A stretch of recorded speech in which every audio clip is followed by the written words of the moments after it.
Hello, my name is John Hunt. I want to welcome you to the premiere episode of my janky YouTube process video series. This is my very first time doing this, and there's going to be some interesting things happening along the way while I figure out the technology. First, I want to get rid of my face here, otherwise I'm going to lose subscribers before I even get one. That's better. I'm an artist, an illustrator. I've worked in children's books, magazines, games. I was trained traditionally, so I worked in watercolor, oils, ink, etc. And I found that I wanted to learn digital years and years ago. I think it was Photoshop 7 when I first started training myself how to use the program. And I found I really liked it. The issue I had with Photoshop at the time, though, was that everyone's digital work seemed to kind of look the same. It looked all slick and perfect and airbrushy, and that just wasn't the way I worked. My watercolors had a lot of grain and texture, and I was used to that real world feel. But I found that working digitally, I was able to do stuff that I couldn't do in watercolors. So it ended up being a balancing act. I have a file open here. This isn't going to be a full process. I'm just going to jump right in and show you some things until I figure out how to get this to work. But I've got two layers. And again, because I come from traditional, watercolor paper is one layer. And so when I started working in Photoshop, I didn't even really understand the concept of layers. And even today, I use as few layers as possible. I probably add a few more at the end to add some effects in my signature and so forth. But generally, I stick with very simple layers. So when I turn on my background layer here, let me zoom out, I started with pencil drawings. I tend to like to draw things by hand, even though I use the computer a lot to resize sketches and fix proportions and so forth. But these are three pencil drawings that I did on separate sheets of paper, scanned in, and then combined them into one background layer. So I composited and flattened them together. And so once I have this background layer, I will start working on top of it. And again, this is analogous to what I would do with watercolor, where I start with the drawing and then paint on top of that. But since I'll be using layers in Photoshop, it saves me a lot of time and a lot of heartache if something goes wrong, because on watercolor paper, if you erase too much, it's going to cause problems with the texture. In Photoshop, endless erasing. As long as I'm saving, I'm good. So you can see I have one layer already set up, and when I turn that on, I've already done a lot of work. Now, it looks like a complete mess, and that's on purpose.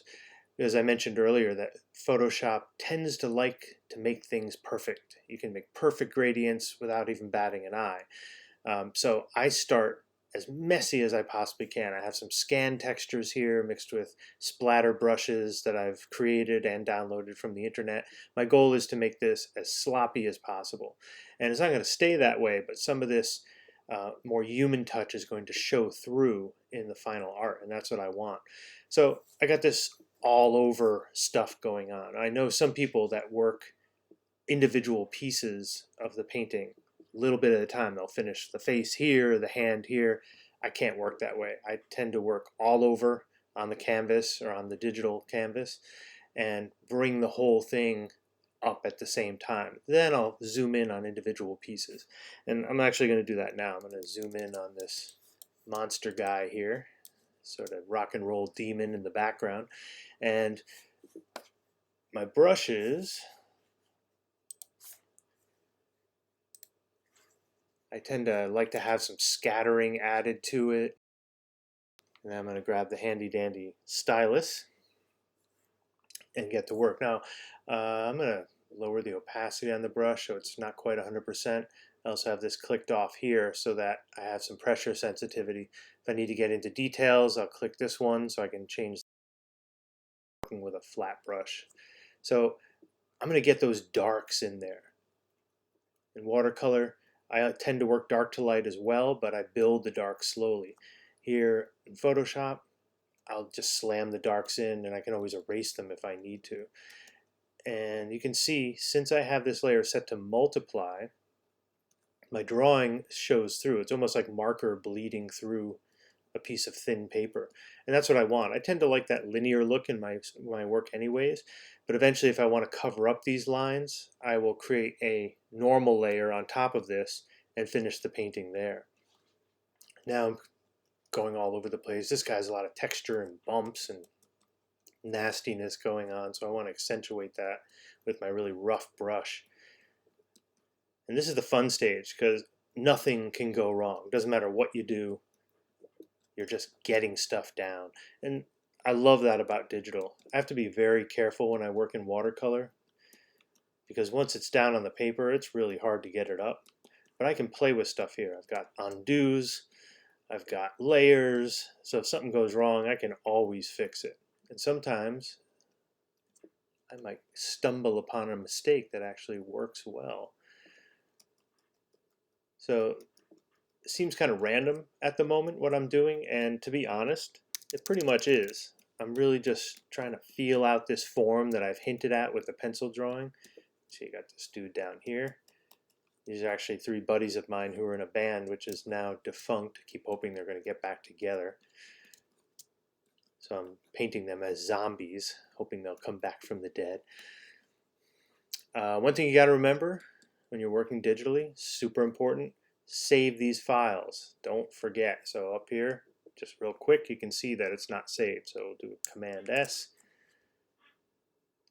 Wait till it finishes saving, and then we can get back to work. I've learned the hard way what happens when you don't save. The other thing I like to do digitally that I can't really do easily when I work traditionally is after working for a few hours, I'll take a screenshot, save a work in progress. Because sometimes when you're working, especially at these beginning stages, it's real hard to feel like you're accomplishing anything because you're just splattering stuff down. And if you look back at your whips, you can see, oh, it is actually improving. I've made a difference. And you can go to bed without feeling like you haven't accomplished anything, because digital's like that. You close the computer down and this thing doesn't exist anymore. So I'm very neurotic about saving backups as well. Well, if you've stuck with me this long, you see Mr. Demon here is starting to shape up a little bit, but I'm actually going to wrap this up for tonight. I'm going to do more of a long process video that shows this stuff from the very beginning, but I just wanted to introduce you to who I am and my channel and the sort of subject matter I might be working on. Is that if there's anything in particular you want to see, leave a comment, send me an email, and I'll see what I can do. I'll figure this stuff out eventually. So there we have Fun Demon Guy. It's about 2:44 a.m. now, and I have some freelance work to do, so I'm signing off. Thanks for joining me. There'll be more videos to come.